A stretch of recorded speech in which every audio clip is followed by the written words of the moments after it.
अंकिता भंडारी हत्याकांड का खुलासा।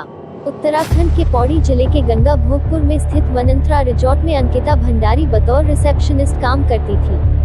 अंकिता 8 सितंबर 2022 को लापता हो गई थी। अंकिता की 18 सितंबर 2022 को चीला नहर में धक्का देकर हत्या कर दी गई। 7 दिन बाद 24 सितंबर 2022 को अंकिता का शव चीला नहर से बरामद किया गया। अंकिता के पिता और भाई ने अंकिता के शव की पुष्टि की। केस में भाजपा से निष्कासित विनोद आर्य के बेटे पुलकित आर्य पर रेप और हत्या के आरोप लगे। इस केस में पुलकित की मदद का आरोप सौरभ भास्कर और अंकित गुप्ता पर लगा। धामी सरकार ने केस की गंभीरता को देखते हुए डीआईजीपी रेणुका देवी के नेतृत्व में एसआईटी का गठन किया। एसआईटी ने हर पहलू की जांच की। तीनों आरोपियों को गिरफ्तार किया गया। उनके खिलाफ करीब 500 पेज की चार्जशीट कोर्ट में दाखिल की गई। इसमें 100 गवाहों के बयान लिए गए। जांच में सामने आया कि अंकिता ने स्पेशल सर्विस देने से मना किया था। इसके बाद पुलकित आर्य ने उसका यौन शोषण शुरू कर दिया।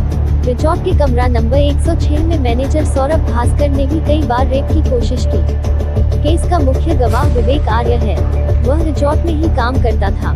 तीनों आरोपियों पर धारा 302 हत्या, 201 साक्ष्य छिपाना और अनैतिक देह व्यापार अधिनियम के तहत आरोप तय किए गए। रिजॉर्ट को अवैध करार देकर गिरा दिया गया।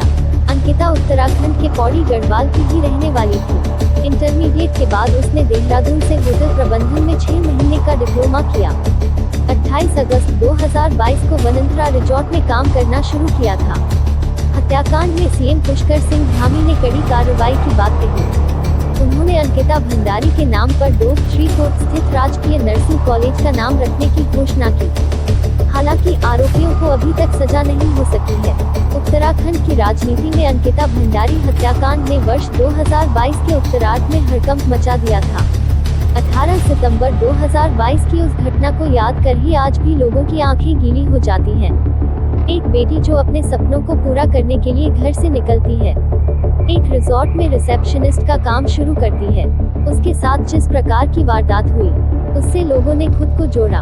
उत्तराखंड चुनाव 2022 में बड़ी सफलता के बाद सत्ता में वापसी करने वाले सीएम पुष्कर सिंह धामी के लिए यह मामला चुनौती खड़ी करने वाला बन गया था।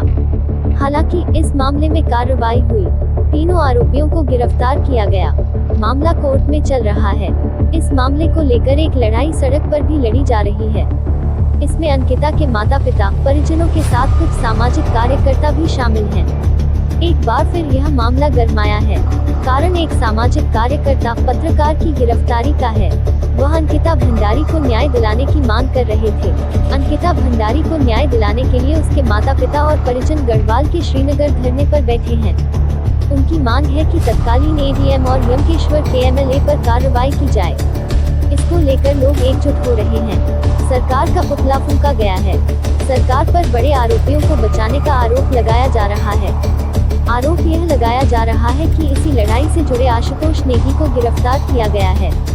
आशुतोष पेशे से पत्रकार बताए जा रहे हैं। पुलिस की कार्रवाई के बाद अंकिता को न्याय देने की मांग सोशल मीडिया पर एक बार फिर गरमाने लगी है। हालांकि कुछ लोग मामले के कोर्ट में चलने को लेकर संयम बरतने की भी बात कर रहे हैं। दरअसल करीब 2 साल पहले 19 वर्षीय रिसेप्शनिस्ट अंकिता भंडारी की हत्या कर दी गई। अंकिता की हत्या के पीछे का कारण रिजॉर्ट में आने वाले वीआईपी गेस्ट को स्पेशल सर्विस देने का दबाव बनाए जाने को बताया गया।